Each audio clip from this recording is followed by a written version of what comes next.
जय Hind. Bharat education YouTube channel पे आप सभी लोगों का स्वागत है। आज हम यूपी जीके के लिए एक मास्टर क्लास आप सभी के लिए लेके आए हैं। ये जो आपका RWA के अंकित सर है उनकी बुक है और उनकी बुक का ये पहला लेसन है यूपी जीके के लिए। तो यूपी जीके आपके जिस भी एग्जाम में पूछी जाती है, चाहे वो यूपी पुलिस का हो या यूपी SSC का हो। यूपी पुलिस में भी आपके 6 से 7 क्वेश्चन बनते हैं और यूपी SSC के तो सारे एग्जामों में यूपी जीके पूछी ही जाती है। तो पहले लेसन के एमसीक्यूज आज हम लेके आए हैं। कुल लगभग 30 से 40 एमसीक्यूज हैं इसमें, वो सभी हम देखेंगे। इसमें प्रीवियस ईयर के पेपर्स भी हैं और पहला चैप्टर यानी कि भारत का वो यूपी का भौगोलिक विभाजन से क्वेश्चंस है। ठीक है, चलिए बातें करते रहेंगे बीच में। क्वेश्चन पहले देख लेते हैं। उत्तर प्रदेश में किस प्रकार की मिट्टी अधिकांशता पाई जाती है? तो आप सभी लोगों को मालूम होगा कि उत्तर प्रदेश में आपकी नदियां बहुत रहती हैं और जहाँ पे नदियां रहेंगी वहाँ पे कैसी मिट्टियां पाई जाएंगी? जलोढ़ मिट्टी पाई जाएंगी। जलोढ़ मिट्टी किसे कहते हैं? जल के द्वारा ओढ़ी गई मिट्टी को जलोढ़ मिट्टी कहते हैं। जलोढ़ मिट्टी भी आपके दो प्रकार की होती है, एक होती है खादर और दूसरी होती है बांगर। खादर और बांगर आप ऐसे याद रखेंगे, जो नदी के आसपास होती है, जो ताजी होती है वो खादर होती है और जो बासी होती है वो बांगर होती है। बा से बासी तो बांगर, और खादर यानी कि खाने लायक यानी कि जो ताजी होती है। तो जैसे ये नदी है तो इसके आसपास जो होगा वो खादर मिट्टी होगी और इसके दूर जो होगा वो बांगर मिट्टी होगी, जो कि नदी के द्वारा जो गाद या रेत लाया जाता है उसके द्वारा आसपास के क्षेत्रों में वो छोड़ा जाता है मिट्टी, तो वही आपका जलोढ़ मिट्टी हो जाती है। ये फसल के लिए बहुत अच्छी होती है क्योंकि बहुत ज़्यादा उपजाऊ होती है। उत्तर प्रदेश में मुख्य प्रकार की फसलें निम्नलिखित में से कौन कौन है? आप सभी को पता होगा कि उत्तर प्रदेश में आपका रबी, खरीफ और जायद, ये तीनों प्रकार की फसलें बोई जाती हैं। ठीक है, तो ऑप्शन ए आपका राइट आंसर हो जाएगा दूसरे के लिए कि उत्तर प्रदेश में सभी प्रकार की फसलें बोई जाती हैं, रबी की खरीफ की फसल और जायद की फसल। चलिए आगे देख लेंगे। उत्तर प्रदेश की सबसे महत्वपूर्ण नकदी फसल कौन सी है? तो सबको मालूम होगा कि उत्तर प्रदेश में सबसे ज़्यादा आपका गन्ना बोया जाता है। ठीक है, तो सबसे महत्वपूर्ण नकदी फसल कौन सी हो जाती है? गन्ना हो जाती है। गन्ना आपके उत्तर प्रदेश में खूब बोया जाता है, पहले स्थान पे आता है आपके गन्ने के क्षेत्र में। ठीक है, चलिए अगला क्वेश्चन है कि उत्तर प्रदेश में प्रमुख रबी की फसल कौन सी है? फोर्थ क्वेश्चन का आंसर क्या हो जाएगा कि प्रमुख रबी की फसल कौन कौन सी है? तो आपकी गेहूं, चना, मटर, जो या तो वैसे भी रटा हुआ होगा, गेहूं, चना, मटर, जो ये सभी क्या होती है? रबी की फसलें होती हैं और यूपी में ये सारी चीजें बोई जाती हैं। ठीक है, गेहूं के लिए तो यूपी सबसे ज्यादा वो है। प्रदेश का सर्वाधिक गेहूं उत्पादक जिला कौन सा है? अगला क्वेश्चन क्या है? प्रदेश का सर्वाधिक गेहूं उत्पादक जिला, तो यह सभी लोगों को पता होगा कि गोरखपुर आपके प्रदेश का सर्वाधिक गेहूं उत्पादक जिला है। गोरखपुर आप सभी लोगों को मालूम होगा। ठीक है, चलिए अगला क्वेश्चन देख लेते हैं। अगला क्वेश्चन क्या है कि आलू के उत्पादन में उत्तर प्रदेश का कौन सा स्थान है? तो आलू के उत्पादन में भी आपका यूपी का पहला स्थान है। ध्यान रखेंगे सब लोग, फर्स्ट है आपका यूपी आलू के उत्पादन में। ठीक, चलिए अगला क्वेश्चन देख लेते हैं। भारत में उत्तर प्रदेश का गन्ना उत्पादन में कौन सा स्थान है? तो आपका आलू उत्पादन हो, गन्ना उत्पादन है, गेहूं उत्पादन हो, ये सभी आपके क्या है? फर्स्ट स्थान पे आपका यूपी आता है। आगे आपके क्वेश्चंस मिलेंगे, मैं सारे क्वेश्चंस एक ही बार में एक ही उसमें कवर नहीं कर रहा हूँ। अभी आगे मिलेगा कि गन्ना उत्पादक संस्थान कहाँ पे रखा गया है, ये सब, तो वो सब आगे के क्वेश्चंस में कवर करेंगे। उत्तर प्रदेश डैश का सबसे बड़ा उत्पादक है? केला, आम, अमरूद या पपीता? इनमें से किसका सबसे बड़ा उत्पादक है? तो आप सभी लोगों को पता होगा कि उत्तर प्रदेश का आम सबसे ज्यादा इंपॉर्टेंट है। उत्तर प्रदेश आम का सबसे बड़ा उत्पादक है। अच्छा आप बताइए कि उत्तर प्रदेश में आम किस ब्रांड के नाम से बेचा जाता है? आप सभी लोग याद रखेंगे, नवाब ब्रांड के नाम से उत्तर प्रदेश का आम बिकता है। ठीक, चलिए अगला क्वेश्चन देख लेते हैं। उत्तर प्रदेश का आम किस नवाब उससे बिकता है? नवाब के नाम से। चलिए, आंवले का सर्वाधिक उत्पादन करने वाला जिला कौन सा है? तो आंवले का सर्वाधिक उत्पादन आप सभी लोगों को पता होगा। प्रयागराज की तरफ जब हम बढ़ेंगे तो प्रतापगढ़ आपका आंवले का सर्वाधिक उत्पादन करने वाला जिला है। ठीक है, आंवले का सर्वाधिक उत्पादन करने वाला जिला कौन सा है? प्रतापगढ़ है। चलिए आप बताइए, सीमेंट का उत्पादन कहाँ पे होता है? चूरक एवं डल्ला में होता है। आपका फिरोजाबाद में क्या बनती हैं? कांच की चूड़ियाँ बनती हैं। सुल्तानपुर आपका किसके लिए फेमस है? चलिए जल्दी से बताइए, अपने मन में जल्दी से बोलिए कि सुल्तानपुर आपका किसके लिए फेमस है? सहारनपुर किसके लिए फेमस है? रायबरेली में आपका हवाई अड्डे कई सारे हैं, तो वो सभी आप याद करेंगे जब हम उद्योग वाले चैप्टर कवर करेंगे, तो उसमें एक साथ सारे चैप्टर आपके ट्रिक के हिसाब से कवर करा दिए जाएंगे। इसलिए अगर आपने चैनल को सब्सक्राइब नहीं किया है तो आप चैनल को सब्सक्राइब करके यहाँ पे डेली विजिट कर सकते हैं।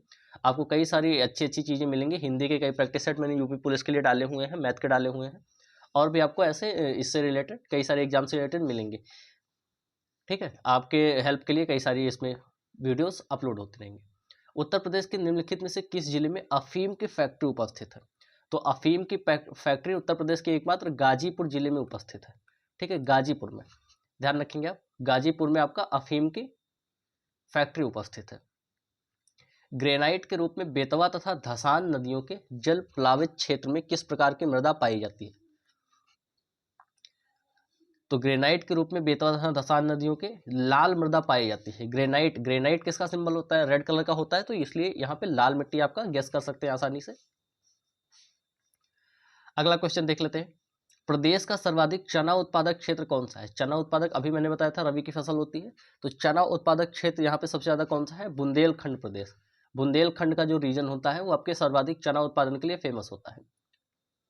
और सबसे प्रदेश में पान उत्पादन के लिए कौन सा वो प्रसिद्ध है? तो आप सभी लोगों को पता होगा प्रदेश में सबसे ज्यादा पान, सबसे अच्छी क्वालिटी का पान कहाँ पे पाया जाता है? महोबा में पाया जाता है। तो महोबा आपके पान उत्पादन के लिए सबसे ज्यादा प्रमुख है। ठीक है, याद रखेंगे। अगला क्वेश्चन देख लेते हैं। भारत में आमों का सबसे बड़ा उत्पादक राज्य कौन सा है? तो अभी मैंने बताया कि आमों के लिए कौन सबसे ज्यादा फेमस है। भारत में आमों का सबसे बड़ा उत्पादन राज्य आपका यूपी हो जाएगा। ठीक है, और उसमें भी सबसे ज्यादा उत्पादन। अगला क्वेश्चन क्या है कि उत्तर प्रदेश का कौन सा विकल्प उत्तर प्रदेश के महत्वपूर्ण अनाज फसलों के नाम का उल्लेख करता है? तो उत्तर प्रदेश की सभी महत्वपूर्ण अनाज फसलें कौन कौन सी हैं? जैसे चावल हो गया, गेहूं, जौ, बाजरा, मक्का, और आपका क्या हो गया? गन्ना हो गया, जो कि सबसे ज्यादा महत्वपूर्ण है। आलू आपकी सबसे ज्यादा महत्वपूर्ण है। ऑप्शन बी इसमें आपका राइट आंसर हो जाएगा, चावल, गेहूं, बाजरा, जौ और मक्का। ठीक है, मूंगफली इतना ज्यादा नहीं होता है इसलिए वाला वो नहीं है। ज्वार भी इतना ज्यादा नहीं होता है। चावल, गेहूं, बाजरा, जौ और मक्का, हाँ, तो ये सारे ऑप्शन बी आपके राइट आंसर हो जाएंगे। अगला क्वेश्चन देख लेंगे। प्रदेश में पान अनुसंधान एवं प्रशिक्षण केंद्र की स्थापना कहाँ पे की गई है? तो पान आपका सबसे ज्यादा भी मैंने बताया कहाँ पे होता है? महोबा में होता है। और पान तो जहाँ सबसे ज्यादा पान होगा वहीं पे पान का अनुसंधान केंद्र भी होगा, तो ऑप्शन सी आपका राइट आंसर हो जाएगा कि महोबा में आपका अनुसंधान केंद्र भी आपका महोबा में होता है। उत्तर प्रदेश को कितने सस्य जलवायु क्षेत्रों में विभाजित किया गया है? तो इसका उत्तर आप सभी को मालूम होगा कि उत्तर प्रदेश को 9 जलवायु क्षेत्रों में विभाजित किया गया है। मृदा, तापमान, इन सबको आधार बना के आपके 9 जलवायु क्षेत्रों में पूरा यूपी विभाजित है कि यहाँ पे जलवायु ऐसी है, यहाँ पे जलवायु ऐसी है। भारत के पहले कृषि विश्वविद्यालय का नाम क्या है? 18वां क्वेश्चन क्या है कि भारत के पहले कृषि विश्वविद्यालय का नाम क्या है? JBPUT पंतनगर। पंतनगर में आपका पहला कृषि विश्वविद्यालय खोला गया था, सभी को मालूम होगा। गोविंद बल्लभ पंत जी के नाम पे पंतनगर ये पड़ा था, और उन्हीं के नाम पे गोविंद बल्लभ पंत यूनिवर्सिटी भी खोली गई थी। ठीक है, चलिए अगला क्वेश्चन हम देख लेते हैं।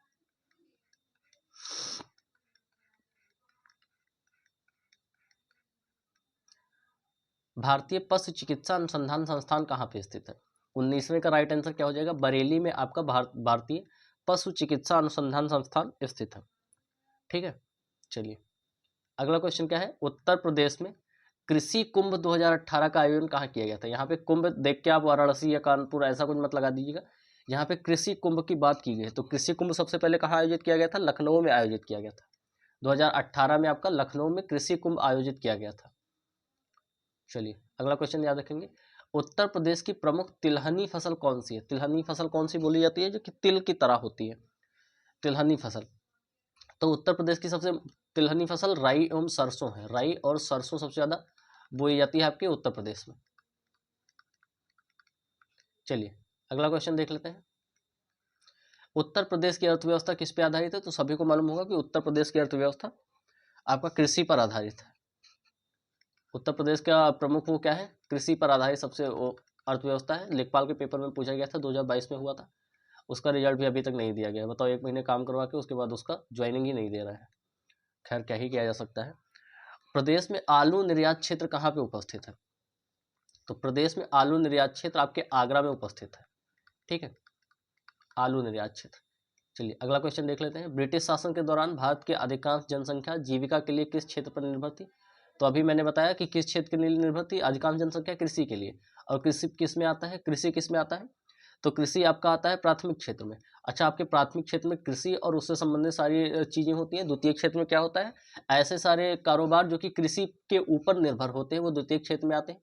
और तृतीय क्षेत्र में आपका सेवा क्षेत्र आता है, जो कि हम लोग कर रहे हैं। सेवा क्षेत्र आपका तृतीय क्षेत्र में आता है। सबसे ज्यादा लोग इसमें होते हैं, कृषि में होते हैं। ठीक है, एक क्वेश्चन पूछा जाता है कि प्रच्छन्न बेरोजगारी कहाँ पे पाई जाती है? तो वो भी कृषि में पाई जाती है, ये भी आप लोग याद रखेंगे। प्रदेश का सबसे बड़ा अफीम उत्पादक जिला कौन सा है? अभी शायद मैंने इसका आंसर करवाया था। अफीम, ये अफीम उत्पादन है, ठीक है। तो ये बाराबंकी आपका राइट आंसर हो जाएगा। बाराबंकी सबसे ज़्यादा अफीम उत्पादक जिला है। और ऐसा नहीं कि इलीगल उपजाया जाता है वहाँ पे, मतलब लोग लाइसेंस लेकर खेती करते हैं इसकी, तो ये मत कीजिएगा कि अच्छा अफीम वहाँ पे सबसे ज़्यादा होता है, वो लाइसेंस मिलता है उनको अलग से। किस फसल की खेती के लिए जल क्रांति की आवश्यकता होती है? तो आप इसमें गेस कीजिए कि कौन सी ऐसी फसल होती है जिसमें सबसे ज़्यादा पानी की आवश्यकता होती है। तो सभी को मालूम होगा कि चावल की फसल ऐसी होती है जिसको सबसे ज़्यादा पानी चाहिए होता है, ठीक है। तो ऑप्शन डी आपका इसमें भी राइट आंसर हो जाएगा। सबसे ज़्यादा पानी की आवश्यकता कहाँ पे होती है? चावल में होती है। ये देखिए यूपी पुलिस के कांस्टेबल में पूछा गया क्वेश्चन है, काली मिट्टी को क्या कहते हैं? काली मिट्टी को दूसरे किस अन्य नाम से भी जाना जाता है? तो इसको रेगुन मिट्टी से के नाम से भी जाना जाता है, जो कि बहुत ज़्यादा उपजाऊ होती है। ये आपके 2018 का क्वेश्चन है। काली मिट्टी को रेगुन मिट्टी भी कहा जाता है। चलिए अगला क्वेश्चन देख लेते हैं। उत्तर प्रदेश का प्रमुख जूट उत्पादक क्षेत्र कौन सा है? तो जूट उत्पादक क्षेत्र अगर आपको पता होगा कि कहाँ से होता है, तो नदियों के किनारे सबसे ज़्यादा जूट उत्पादक क्षेत्र होता है। वैसे सब इस जूट के लिए सबसे ज़्यादा बंगाल फेमस है। तो सरयू एवं घाघरा का जो दोआब है, दोआब किसको बोलते हैं? जहाँ पे दो नदियों के बीच का स्थान को दोआब बोलते हैं। तो सरयू एवं घाघरा का जो दोआब है वो प्रमुख जूट उत्पादक क्षेत्र है, क्योंकि वहाँ पे जूट सबसे ज़्यादा बोया जाता है, मतलब उगाया जाता है। अगला क्वेश्चन, काली मिट्टी सबसे अधिक उपयुक्त है। काली मिट्टी किस चीज़ के लिए सबसे ज़्यादा उपयुक्त होती है? तो सभी को मालूम होगा कि कपास की खेती के लिए आपका काली मिट्टी सबसे ज़्यादा पाई जाती है, ठीक है। तो कपास की खेती के लिए आपका काली मिट्टी सबसे अधिक उपयुक्त है। अगला क्वेश्चन देख लेते हैं, गोल्डन राइस किस तत्व का अच्छा स्रोत है? सभी को मालूम होगा कि गोल्डन राइस की बात कोविड के टाइम में बहुत चली थी। विटामिन ए इसमें सबसे ज़्यादा होता है। गोल्डन राइस एक प्रकार के चावल की किस्म होती है, और इसमें विटामिन ए का सबसे अच्छा स्रोत होता है। इसमें पानी भी थोड़ा शायद कम लगता है। तो गोल्डन राइस की बात कोविड के टाइम में भी बहुत चली थी। विटामिन ए इसमें सबसे ज़्यादा होता है। भारत के राज्यों में उत्तर प्रदेश किस उत्पाद का सबसे बड़ा उत्पादक नहीं है? इसमें बात किया जा रहा है कि नहीं है। गेहूं, गन्ना, आलू, इन तीनों में आपका यूपी फर्स्ट पे आता है, लेकिन फूलों का उत्पादक राज्य नहीं है। तो ऑप्शन ए आपका इस क्वेश्चन का सबसे राइट आंसर हो जाएगा। देखिए क्वेश्चन आया, अभी मैंने बताया था, उत्तर प्रदेश में आलू अनुसंधान केंद्र कहाँ अवस्थित है? तो उत्तर प्रदेश में सबसे ज्यादा आलू अनुसंधान केंद्र आपके बाबूगढ़ में उपस्थित है। ऑप्शन सी आपका राइट आंसर हो जाएगा। 32 का राइट आंसर क्या हो जाएगा? Option C. चलिए अगला क्वेश्चन है, निम्नलिखित में से किस स्थान का दशहरी आम विश्व प्रसिद्ध है? तो आपको सभी को पता होगा कि लखनऊ का मलिहाबाद आपके आम के लिए सबसे ज़्यादा विश्वविख्यात है, और यही आपका सबसे ज़्यादा दशहरी आम भी यहीं पे उपजाया जाता है, ठीक है। चलिए अगला क्वेश्चन देख लेते हैं, निम्नलिखित में से कौन सा फसल चक्र पूर्वी उत्तर प्रदेश के लिए सर्वाधिक उपयुक्त है? पूर्वी उत्तर प्रदेश में क्या होता है कि थोड़ी कम वर्षा होती है। अभी मैंने आपको बताया था कि गोरखपुर में क्या होता है, सबसे ज़्यादा गेहूँ बोया जाता है। तो आपका गोरखपुर कहाँ आता है? पूर्वी उत्तर प्रदेश में आता है। पूर्वी उत्तर प्रदेश के लिए कौन सा सर्वाधिक उत्पादक सही है? तो मक्का, तोरिया और गेहूँ। गेहूँ आपका सबसे ज़्यादा पूर्वी उत्तर प्रदेश में होता है, ठीक है।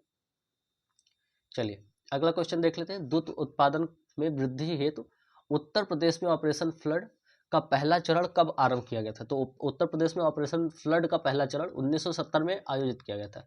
ऑपरेशन फ्लड किसके लिए था? दुग्ध उत्पादन के लिए था। वर्गीस कुरियन जी ने ये चालू किया था दुग्ध उत्पादन में सबसे ज़्यादा। चलिए अगला क्वेश्चन है, निम्नलिखित में से किस स्थान पे पशु चारा बैंक कार्यरत है? पशु चारा बैंक यहाँ पे आप अपने पशुओं के लिए पहले से चारा रखवा सकते हैं। तो झांसी में आपका ये कार्यरत है। ऑप्शन ए आपका राइट आंसर हो जाएगा। झांसी में आपका पशु चारा बैंक कार्यरत है। विश्व में हरित क्रांति के जनक कौन है? विश्व में हरित क्रांति के जनक हैं आपके नॉर्मन बोरलॉग, और भारत में अगर इसकी बात की जाए तो एम.एस. स्वामीनाथन भारत में हरित क्रांति के जनक है, ठीक है। ये भारत में है और ये विश्व में है। एम.एस. स्वामीनाथन को इस बार शायद भारत रत्न भी दिया गया है। निम्नलिखित में से कौन सी खरीफ की फसल नहीं है? तो इसका उत्तर तो आप सभी लोगों को पता होगा कि सरसों आपका कोई खरीफ की फसल नहीं है।